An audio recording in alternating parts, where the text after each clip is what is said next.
Ang tanong ko ngayon, kapag teritoryo na ng Pilipinas, West Philippine Sea na, wala nang kinalaman sa tiyan ng Pilipino? Bakit? Si Carlos Yulo ba? Merong kinalaman sa laman ng tiyan din nila? Nabalatuhan din ba sila? Hindi naman. It's because we are just proud that we are Filipinos, that Carlos Yulo received gold medal in the Paris Olympics. So ang Pilipinas, yan ang nararamdaman natin bilang Pilipino. Ngayon, ang usapin ng West Philippine Sea, kung Pilipino ka, at ang alam naman natin na ang West Philippine Sea ay part ng Pilipinas, bakit hindi natin sabihin din na we support this because this is our territory?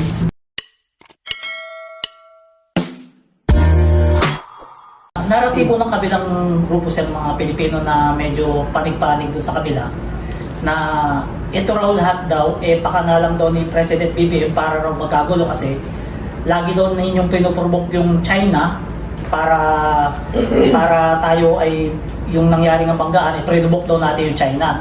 Ngayon sabi parang may nag-uutos daw sa inyo, may nagbabayad para just in case magkagulo, extend daw yung termino ni Pangulong Bongbong Marcos. Anong masasabi niyo sa lagi nilang binabanat sa mga issue na to? Alam mo, ang comment ko dyan sa mga ganyang paniniwala, no? Obvious na obvious, nag-a-align sila eh. Una, ayaw nila sa mga polisiya at sinisiraan lamang nila ang ating Pangulo. Pangalawa, obviously, they are pro-China. At kung titingnan natin, ibig sabihin, the mere fact na nagsasama ang mga anti-administration at ang mga pro-China, it will make you think, no? Na definitely, siguro, ang nagpupondo dito sa mga anti-administration na to, na kung ano ang pinapakalat na fake news sa social media, ay definitely the People's Republic of China. Sino namang Pilipino ang magkakaroon ng ganyang lakas ng loob kung wala naman silang incentive or interest na nakukuha dito? Pero going back to your question, narinig ko din yan, nabasa ko din yan sa social media nung sinabi nila na yun daw nangyari sa Baho de Masinloc na pagde-deploy ng flares ng Chinese PLA Navy Air Force, no, ay isang diversionary tactic lamang daw dahil doon sa pasabog na ginawa ng mga supporter ng nakaraang administrasyon, no? At alam naman natin, hindi lamang sila supporter ng nakaraang administrasyon, sila mismo ay anti the efforts of the government. At pangatlo, at ang pinakamahalagang dapat nating tandaan, etong mga tao na to are also supporters of the People's Republic of China. So, hindi yan totoo, no? Sino namang nasa tamang pag-iisip, no? Particularly on the Armed Forces of the Philippines and the Philippine Coast Guard, na isusuong natin ang sa panganib ang ating sundalo at ang Coast Guard personnel, particularly the Air Force, the aircraft and the personnel that we had in Baho de Masinloc, kung ito ay diversionary tactic lamang ng gobyerno. Ang ating pong miyembro ng Armed Forces of the Philippines and the Philippine Coast Guard are professional soldiers, professional part of the uniform service. We are carrying out our actions based on our constitutional mandate, no? That is to defend the territory and maintain our position in the West Philippine Sea. Hindi po tayo sunod-sunuran lamang sa pang-personal na interes ng kahit na sino man. At sa totoo lang po, ang ating pong Pangulong Bongbong Marcos, mula nung unang araw niya na umupo sa palasyo, ang tanging pangako niya lamang po ay hindi niya isusuko at titindigan ang laban natin sa West Philippine Sea. Kung kaya't ang ating Armed Forces of the Philippines at ang Philippine Coast Guard has been taking orders from the President not for personal reason, but because we know for a fact na ang pag-utos ng ating Pangulong Bongbong Marcos na ipagpatuloy natin ang presensya at pagpapatrol sa West Philippine Sea ay alinsunod sa ating mandato, at ito ay para sa ikabubuti ng susunod na saling lahi ng Pilipino. Okay, sir, may idea po ba kayo, sir, kung bakit ho hindi sinusunod ng China ang 2016 arbitral ruling? Well, isa lang naman ang sagot dyan, no? Definitely, the moment na sundin nila ang arbitral ruling ng 2016, ibig sabihin, the Chinese government, the Chinese Communist Party in particular, is giving up their entire claim sa buong South China Sea. We also have to remember, no, na ang claim nila ng 9-dash line na position nila na yan sa South China Sea is also one of the foundations na tinitindigan ni Xi Jinping, no, na patuloy niyang sinasabi na kanila. So, kung sasabihin niyang let us abide with the 2016 arbitral ruling, it will make him look weak, no? Therefore, ang regime survival niya, mas bababa ang suporta ng Chinese members ng Communist Party, and then eventually other members of the Communist Party will also challenge his leadership. Buti sana kung within the party lang ang pag-compete sa leadership.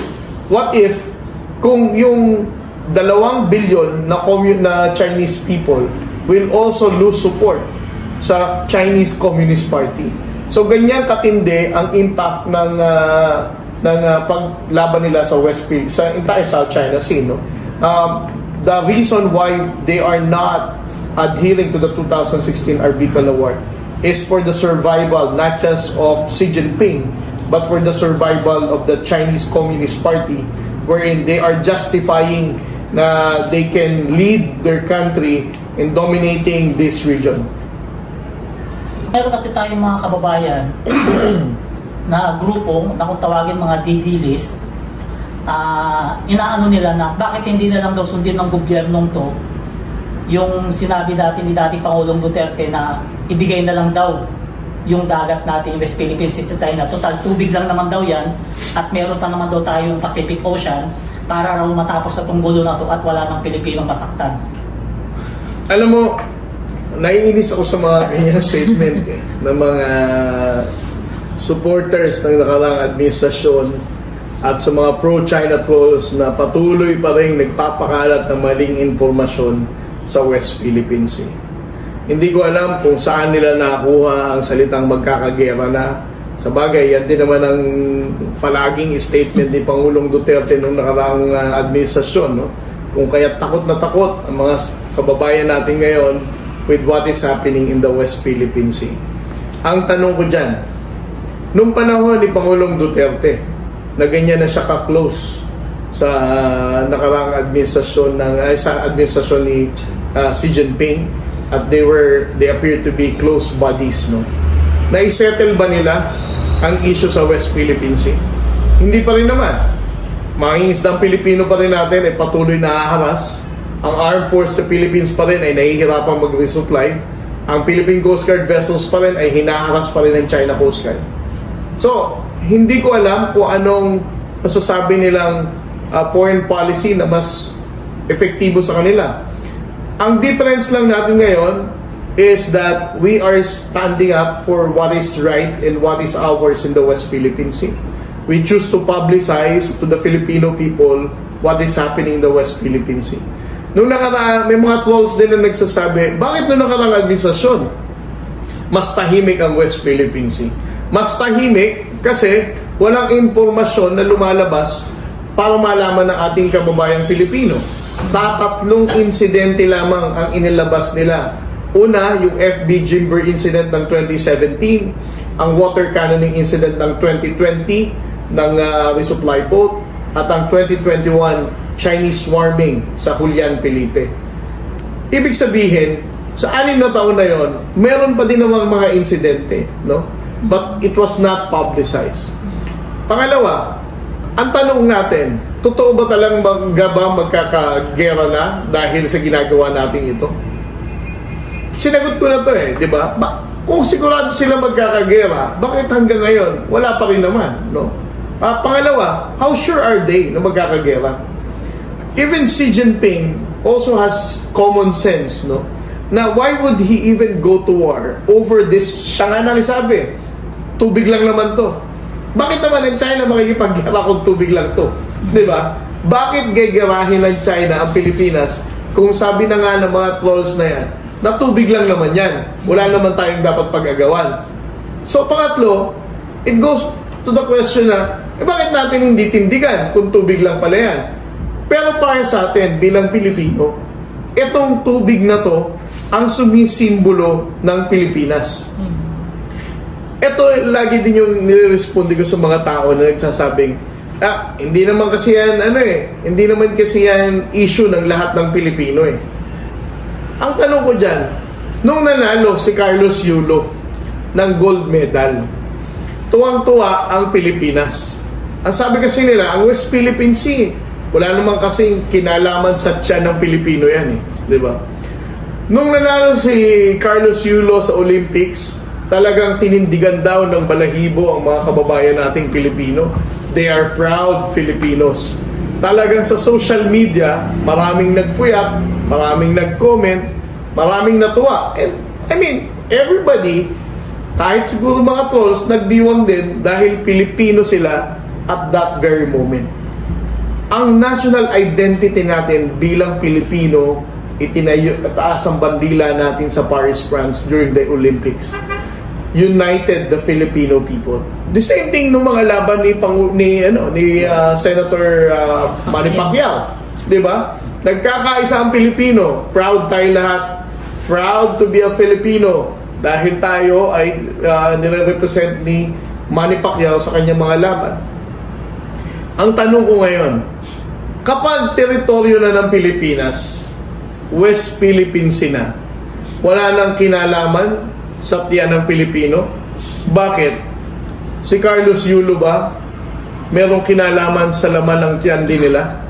Nabalatuhan din ba sila? Hindi naman. It's because we are just proud that we are Filipinos, that Carlos Yulo received gold medal in the Paris Olympics. So ang Pilipinas, iyan ang nararamdaman natin bilang Pilipino.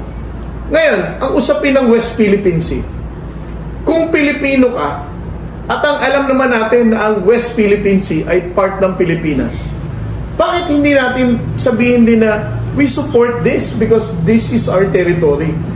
Kung ang passport mo, Philippine passport pa rin, regardless wherever you came from, whether taga Mindanao ka, Visayas o Luzon o Batanes, ang West Philippine Sea dapat nating tindigan. Yan ang hindi ko mag-gets eh.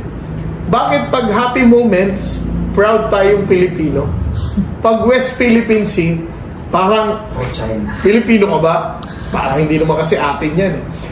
Well, ang pabayaan, we still don't know. I mean, I cannot speak for how they really appreciated or how they were able to strategize our efforts in the West Philippine Sea. Ang masasabi ko lang is yung effort nila in choosing not to publicize it. Para kasi sa akin, ang kawalan ng impormasyon natin sa West Philippine Sea nung nakaraang 6 na taon definitely diminishes the understanding of the Filipinos. Tapos, inamplify pa to ng fake news, inamplify pa to ng mga nakaraang pagsasalita ng nakaraang administrasyon na walang dahilan para ilaban natin ito. So, that's the only thing I am really targeting, no? Those kind of failure to provide information really made a difference kung paano tinitingnan ng ating mga kababayang Pilipino ang laban natin sa West Philippines.